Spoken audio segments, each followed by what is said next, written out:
संदेश है आत्माओं सुन लो शिव का ये शुभ संदेश ये वेश बदल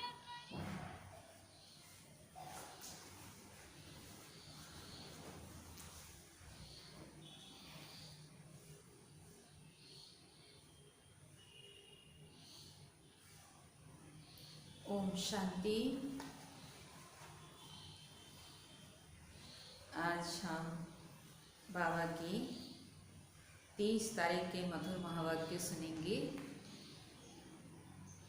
बाबा कहते, मीठे बच्चे, सबसे पहले यही ख्याल करो कि मुझ आत्मा पर जो कट चढ़ी हुई है वह कैसे उतरे। सुई पर जब तक कट अर्थात जंग होगी तब तक चुंबक खींच नहीं सकता।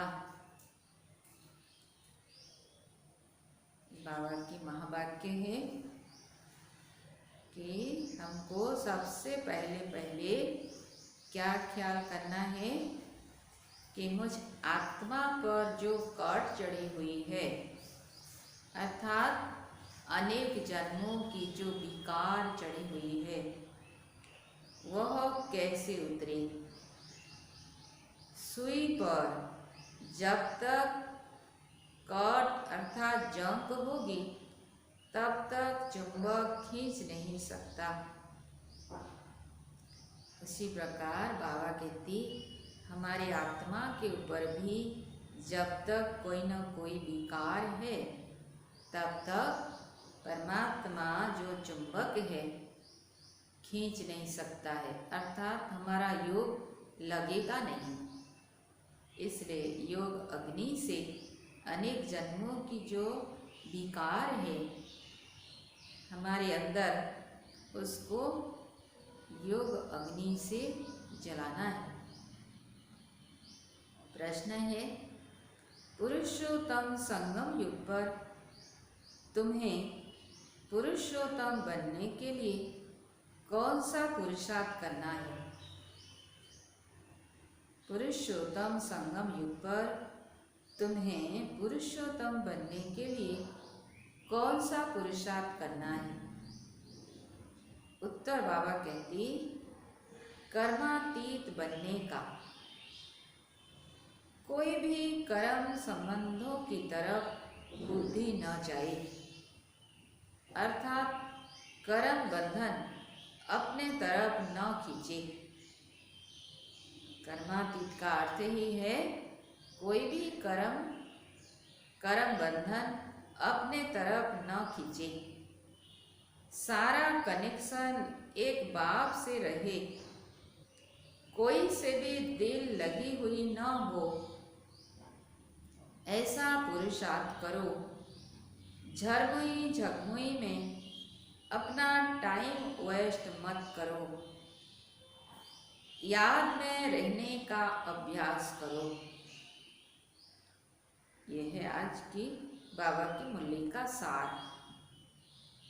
गीत है, जाग सजनिया जाग, नवयुग आया रे। ओम शांति। रूहानी बच्चों अर्थात आत्माओं ने शरीर द्वारा गीत सुना, क्योंकि बाप अभी बच्चों को आत्म अभिमानी बना रहे हैं। तुमको आत्मा का भी ज्ञान मिलता है। दुनिया में एक भी मनुष्य नहीं जिसको आत्मा का सही ज्ञान हो, तो फिर परमात्मा का ज्ञान कैसे हो सकता। बाबा कहते, दुनिया में एक भी नहीं मनुष्य जिसको आत्मा का ज्ञान हो, तब परमात्मा आकर के हमको ज्ञान देते हैं। यह बाप ही बैठ समझाती है। समझाना शरीर के साथ ही है। शरीर बिगड़ तो आत्मा कुछ कर नहीं सकती। आत्मा जानती है हम कहाँ के निवासी हैं, किसके बच्चे हैं। अभी तुम यथार्थ रीति जानते हो, सब एक्टर्स पार्टधारी हैं। भिन्न भिन्न धर्म की आत्माएं कब आती हैं, यह भी तुम्हारी बुद्धि में है। बाप डिटेल नहीं समझाते, बाप डिटेल नहीं समझाते हैं, मोटा अर्थात होलसेल समझाते हैं। होलसेल अर्थात 1 सेकेंड में ऐसे समझाने देते हैं जो सतयुग आदि से लेकर अंत तक मालूम पड़ जाता है कि कैसे हमारा पाठ बंधा हुआ है। बाबा होलसेल में ऐसा ज्ञान देते हैं जो 1 सेकेंड में समझाने दे देते हैं कि हम सतयुग में कैसे थे, फिर त्रेता में, फिर द्वापर कलयुग में कैसे पाठ बजाया। सारा पाठ ड्रामा में नुंगा हुआ है। अभी तुम जानते हो बाप कौन है, उनका इस ड्रामा के अंदर क्या पाठ है, यह भी जानते हैं। ऊंचे ते ऊंच बाप है, सर्व का सद्गति दाता, दुख हरता सुख करता है। शिव जयंती गाई हुई है, जरूर कहेंगे शिव जयंती सबसे ऊंच है। खास भारत में ही शिव जयंती मनाते हैं। जिस जिस के राजाई में जिस ऊंच पुरुष की पास्ट की हिस्ट्री अच्छी होती है तो उनके स्टाम्प भी बनाते हैं। अब शिव की जयंती भी मनाते हैं। समझाना चाहिए सबसे ऊंच जयंती किसकी हुई, किसके स्टैम्प बनानी चाहिए,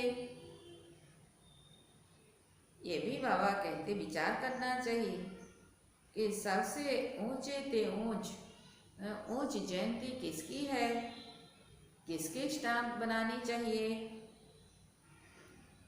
कोई साधु संत अथवा सिखों का, मुसलमानों का व अंग्रेजों का कोई फिलोसफर अच्छा होगा तो उनकी स्टाम्प बनाते रहते हैं। जैसे राणा प्रताप आदि की भी बनाते हैं। अब वास्तव में स्टैम्प होनी चाहिए, किसकी स्टैम्प बनानी चाहिए, बाप की, जो सबका सद्गति दाता है। इस समय बाप न आए तो सद्गति कैसी हो, क्योंकि सब रौरव नरक में गोता खा रहे हैं। सबसे ऊंचे ते ऊंचे शिव बाबा, पति पावन। मंदिर भी शिव के बहुत ऊंचे स्थान पर बनाते हैं, क्योंकि ऊंचे ते ऊंच है ना। बाप ही आकर भारत को स्वर्ग का मालिक बनाते हैं। जब वह आते हैं तब सद्गति करते हैं, तो उस बाप को ही याद रहनी चाहिए, उस बाप की ही याद रहनी चाहिए। स्टैम्प भी शिव बाबा की कैसे बनाएं? शिव बाबा तो निराकार है, तो उनके स्टैम्प भी कैसे बनाएं? भक्ति मार्ग में तो शिवलिंग बनाते हैं, वही ऊंच है,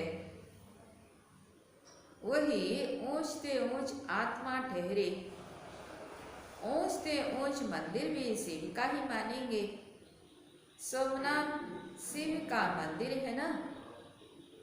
भारतवासी तम प्रधान होने कारण यह भी नहीं जानते कि शिव कौन है, जिसकी पूजा करते हैं।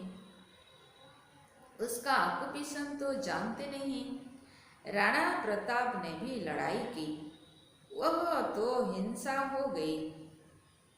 इस समय तो सब हैं डबल हिंसक अर्थात एक तो विकार में जाते हैं, काम कटारी चलाते हैं, दूसरा मारपीट करना, लड़ाई झगड़ा करना। विकार में जाना, काम कटारी चलाना, यह भी हिंसा है ना। डबल अहिंसक तो यह लक्ष्मी नारायण है। मनुष्यों को जब पूरा ज्ञान हो तब अर्थ सहित स्टैंप निकले। सतयुग में स्टैंप निकलती ही इन लक्ष्मी नारायण की है।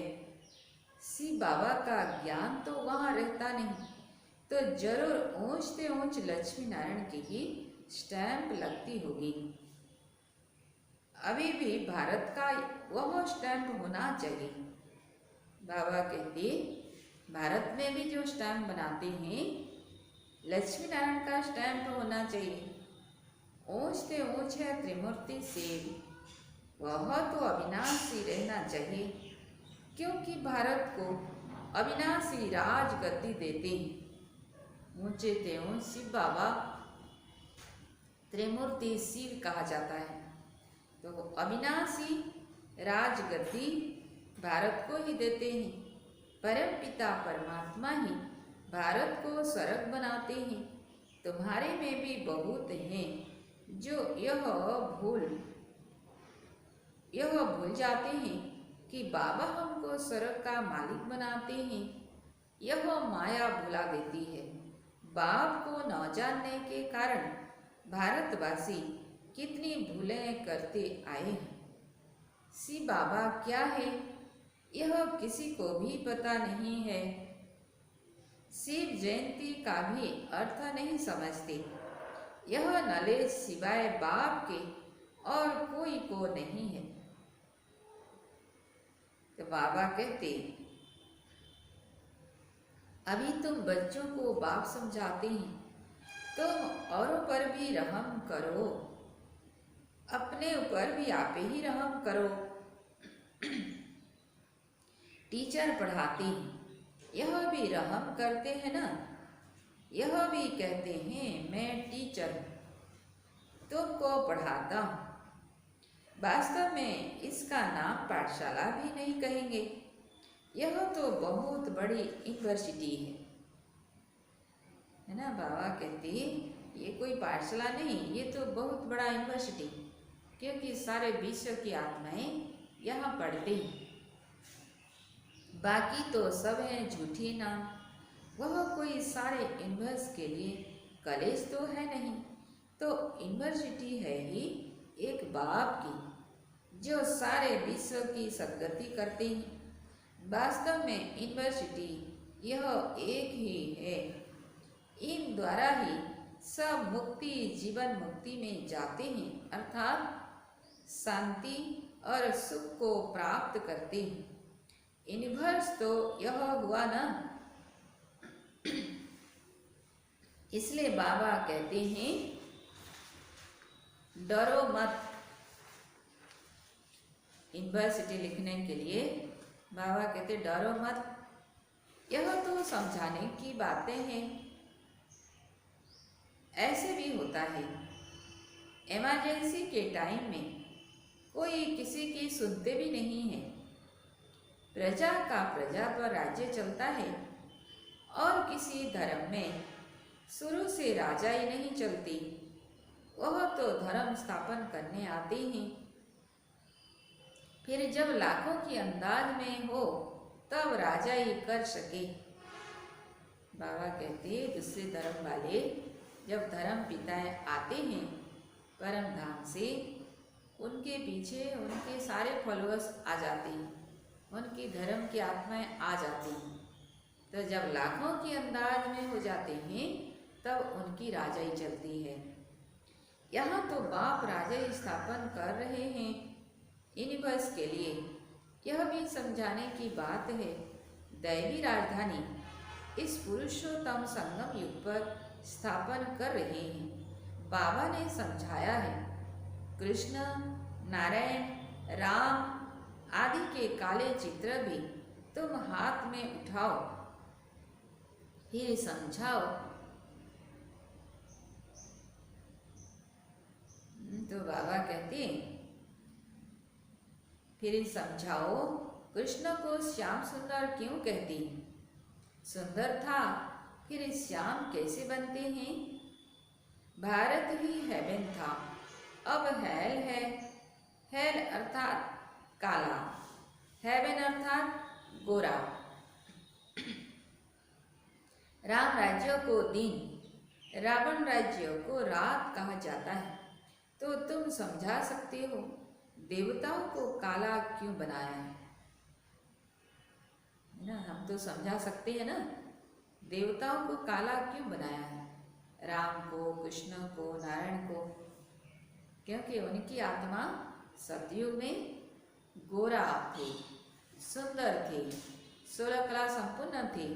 फिर धीरे धीरे पुनः जन्म लेते लेते, जरा से जन्म लेते लेते कलयुग में कलाहीन हो गए हैं, इसलिए काला बना देते हैं। तो बाबा कहते,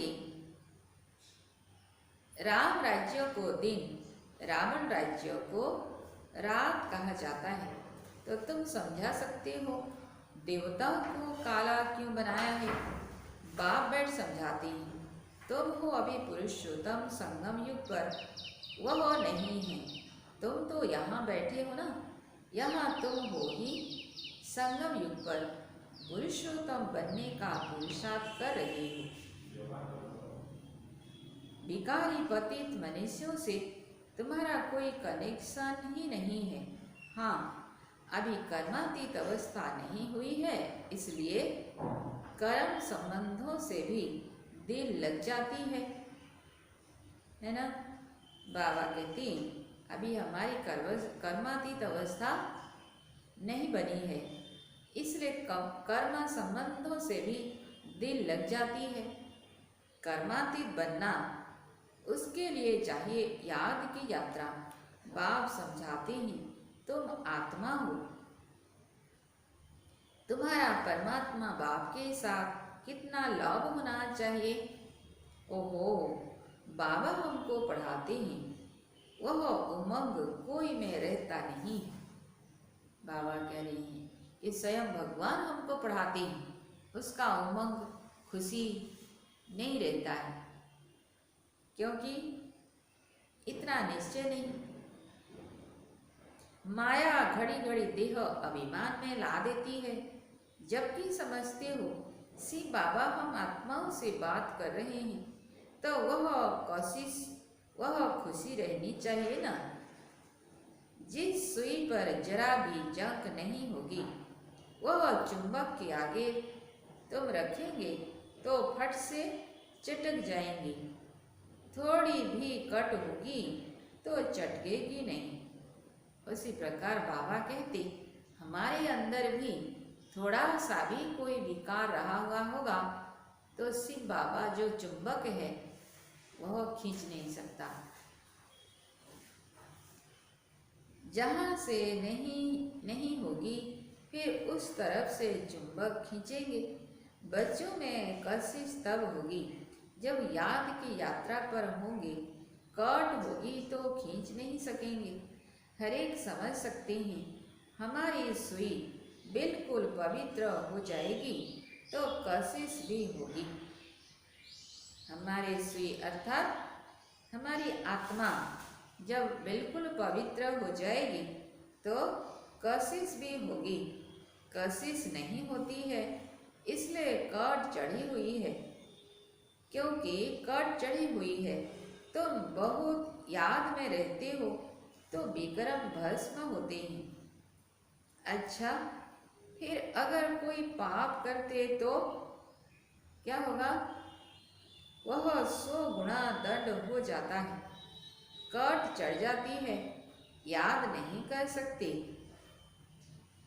अपने को आत्मा समझ बाप को याद करो। याद भूलने से कट चढ़ जाती है तो वह कशिश लव नहीं रहता।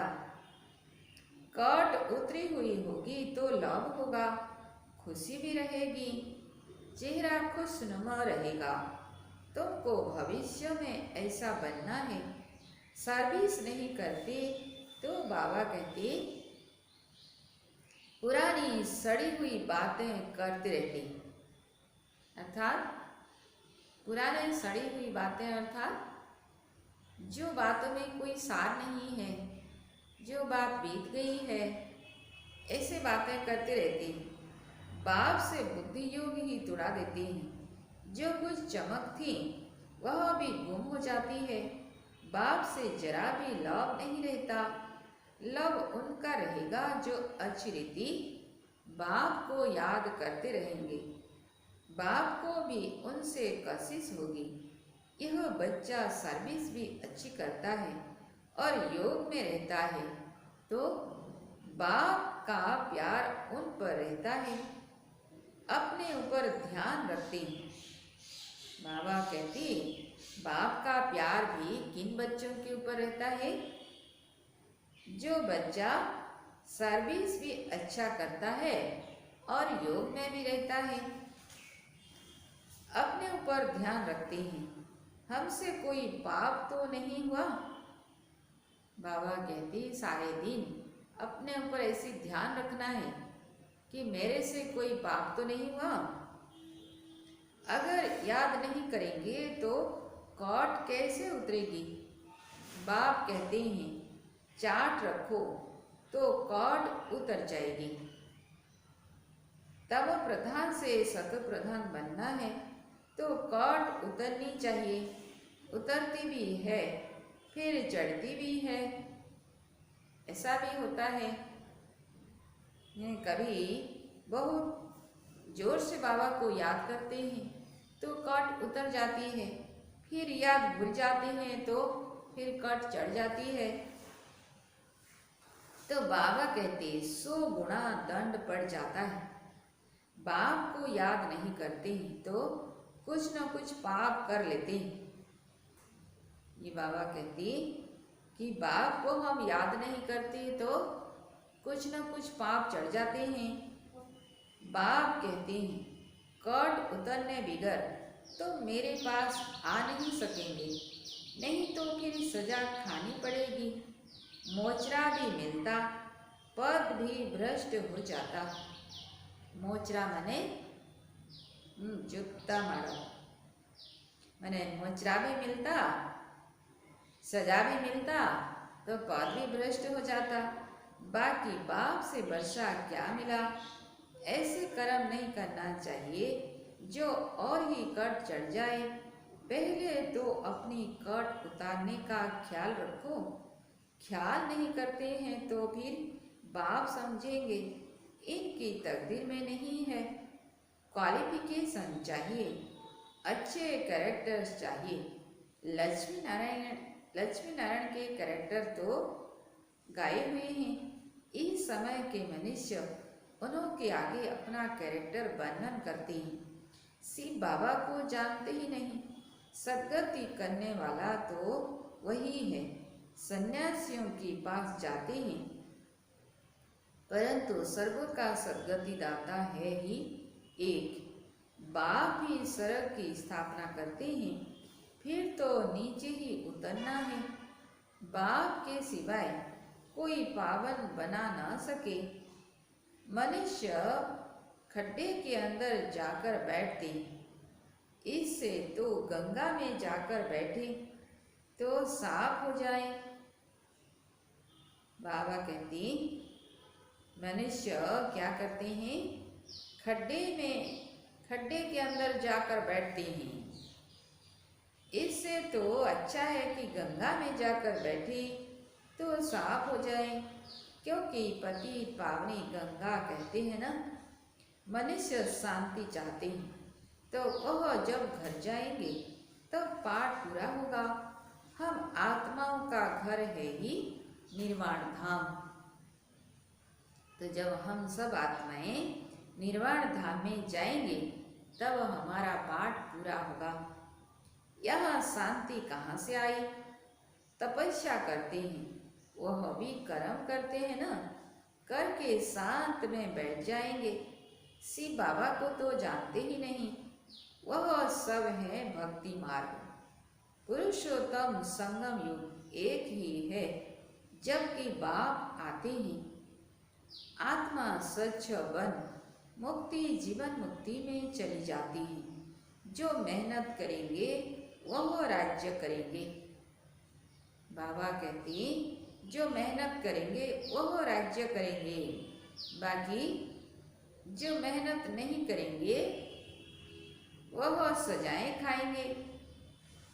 शुरू में साक्षात्कार कराया था सजाओं का, फिर पिछाड़ी में भी साक्षात्कार होगा। देखेंगे हम श्रीमत पर न चले तब यह हाल हुआ है। बच्चों को कल्याणकारी बनना है, बाप और रचना का परिचय देना है। जैसे सुई को मिट्टी के तेल में डालने से कट उतर जाती है। सुई जिसमें जंग लगा हुआ होता है उसको मिट्टी के तेल में डालते हैं तो कट उतर जाती है। उसी प्रकार बाबा कहते बाप की याद में रहने से भी कट उतरती है, नहीं तो वह कोशिश वह लोभ बाप में नहीं रहता है। लोभ सारा चला जाता है। किसकी तरफ जाता है? जब शिव बाबा के प्रति हमारा लोभ नहीं रहता, कोशिश नहीं रहता, तो सारा लोभ चला जाता है मित्र संबंधियों आदि में, देहधारियों में चला जाता है। मित्र संबंधियों के पास जाकर रहते हैं। कहाँ वह जंक खाया हुआ संग और कहाँ यह संग। जंक खाई हुई चीज के संग में उनको भी कट चढ़ जाएगी। जैसा संग करेंगे ऐसा ही रंग चढ़ेगा। जंक खाई हुई आत्माओं के संग करेंगे तो और भी कट चढ़ जाएगी। कट उतारने के लिए ही बाप आते हैं, याद से ही पावन बनेंगे। आधा कल्प से बड़ी जोर से कट चढ़ी हुई है। बाबा कहते कि आधा कल्प से बड़ी जोर से कट चढ़ी हुई है। अब बाप चुंबक कहते हैं मुझे याद करो। बाप क्या है? चुंबक, और हम सब आत्माएं सुई। तो बाप चुंबक कहते हैं अब मुझे याद करो। बुद्धि का योग जितना मेरे साथ होगा उतनी कट उतरेगी। दुनिया तो नई दुनिया तो बननी ही है। सतयुग में पहले बहुत छोटा सा झाड़ होता है देवी देवताओं का, फिर वृद्धि को पाते हैं। यहाँ से ही तुम्हारे पास आकर पुरुषार्थ करते रहते हैं।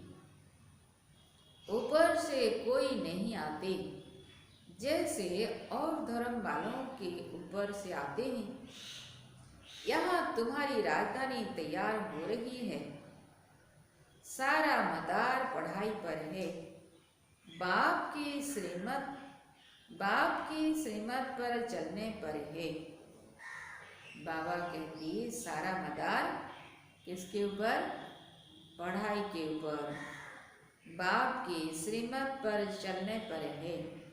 बुद्धि योग बाहर जाता रहता है तो भी कट लग जाती है। यहाँ आते हैं तो सब हिसाब किताब चुप्त कर जीते जी सब कुछ खत्म करके आते हैं। सन्यासी भी सन्यास करते हैं तो भी कितने समय तक सब याद आता रहता है। बाबा कहते तुम बच्चे जानते हो अभी हमको सत्य का संग मिलता है। हम अपने बाप की ही याद में रहते हैं। मित्र संबंधियों आदि को जानते तो है ना। गृहस्थ व्यवहार में रहते हैं। कर्म करते बाप को याद करते हैं। पवित्र बनना है औरों को भी सिखाना है। बाबा कहते गृहस्थ व्यवहार में रहो, कर्म भी करो, बाप को याद करो। पवित्र भी बनना है औरों को भी सिखाना है। फिर तकदीर में होगा तो चल पड़ेंगे। ब्राह्मण कुल का ही नहीं होगा तो देवता कुल में कैसे आएगा। बहुत सहज पॉइंट्स दी जाती जो झट किसी की बुद्धि में बैठ जाए। बाबा इतना सहज पॉइंट्स देते हैं, सहज रूप से समझाते हैं जो झट किसी की बुद्धि में बैठ जाए। विनाश वाले विपरीत बुद्धि वाला चित्र भी क्लियर है। अब वह सॉवरेंटी तो है नहीं, दैवी सॉवरेंटी थी जिसको स्वर्ग कहा जाता था। अभी तो पंचायती राज्य है, समझाने में कोई हर्जा नहीं है, परंतु काट निकली हुई हो तो कोई को तीर लगे, पहले काट निकालने की कोशिश करनी चाहिए। अपना कैरेक्टर देखना है, रात दिन हम क्या करते हैं। बाबा कहते अपना कैरेक्टर हमको देखना है कि हम रात दिन क्या करते हैं। किचन में भी भोजन बनाते, रोटी पकाते, जितना हो सके याद में रहो। बाबा खास करें किचन में भी भोजन बनाते, रोटी पकाते, जितना समय हो सके याद में रहो। ऐसे नहीं कि बातचीत करके भोजन बनाएंगे, बाबा की याद में भोजन बनाओ। बाबा कहते घूमने जाते हो तो भी याद में रहो। बाप सबकी अवस्था को तो जानते हैं ना, झरमुई झगमुई करते हैं तो फिर काट और ही चढ़ जाती है। झरमुई झगमुई अर्थात पर चिंतन करना, पर की बातें करना, इससे तो और ही कट चढ़ जाती है। पर चिंतन की कोई बात नहीं सुनो। ये बाबा की डायरेक्शन है, पर चिंतन की कोई बात नहीं सुनो। ना खुद पर चिंतन करो, ना दूसरों को सुनाओ, ना खुद सुनो, क्योंकि पर चिंतन पतन की जड़ है। अच्छा, मीठे मीठे से खिलते बच्चों प्रति माता पिता बाप दादा का याद प्यार और गुड मॉर्निंग। रूहानी बाप की रूहानी बच्चों को नमस्ते। हम रूहानी बच्चों की रूहानी बाप दादा को याद प्यार, गुड मॉर्निंग और नमस्ते नमस्ते। धारणा के लिए मुख्य सार। पहला पॉइंट, जैसे बाप टीचर रूप में पढ़ाकर सब पर रहम करते हैं, ऐसे अपने आप पर और औरों पर भी रहम करना है। पढ़ाई और श्रीमत पर पूरा ध्यान देना है, अपने कैरेक्टर सुधारने हैं। दूसरा पॉइंट, आपस में कोई पुरानी सड़ी हुई पर चिंतन की बातें करके बाप से बुद्धि योग नहीं तुड़ाना है। बाबा कहते कि आपस में कोई पुरानी सड़ी हुई पर चिंतन की बातें करके बाप से बुद्धि योग नहीं तुड़ाना है। कोई भी पाप कर्म नहीं करना है, याद में रहकर जंग उतारनी है। वरदान है, सर्व शक्तियों को अड़र प्रमाण सहयोगी बनाने वाले प्रकृति जीत भव। सर्व शक्तियों को अड़र प्रमाण अपना सहयोगी बनाने वाले प्रकृति जीत भव। विस्तार में, सबसे बड़े ते बड़ी दासी प्रकृति है। बाबा कहती सबसे बड़े से बड़े दासी प्रकृति है। दासी माने सेवाधारी।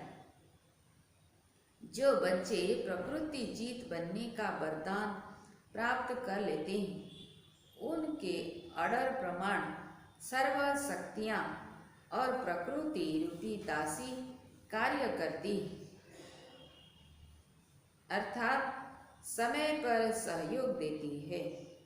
बाबा कहते हैं कि जो बच्चे प्रकृति जीत बनने का वरदान प्राप्त कर लेते हैं, उनके अड़र प्रमाण सर्व शक्तियाँ और प्रकृति रूपी दासी कार्य करती है, अर्थात समय पर सहयोग देती है। लेकिन यदि प्रकृति जीत बनने की बजाय अलबेलेपन की नींद में वह अलग काल की प्राप्ति के नशे में वह व्यर्थ संकल्पों के नाच में मस्त होकर अपना समय गंवाते हो, तो शक्तियाँ अड़र पर कार्य नहीं कर सकती। इसलिए चेक करो कि पहले मुख्य संकल्प शक्ति, निर्णय शक्ति और संस्कार की शक्ति तीनों ही अड़र में है। बाप दादा कहते कि ये चेक करो कि हमारा जो संकल्प शक्ति, मुख्य शक्ति, निर्णय शक्ति, संस्कार की शक्ति, तीनों ही शक्ति हमारे अड़र में है। ये हमको चेक करना है। स्लोगन है, बाप दादा के गुण गाते रहो। बाप दादा के गुण गाते रहो तो स्वयं भी गुण मूर्त बन जाएंगे। बाप दादा के गुण गाते रहो तो स्वयं भी गुण मूर्त बन जाएंगे।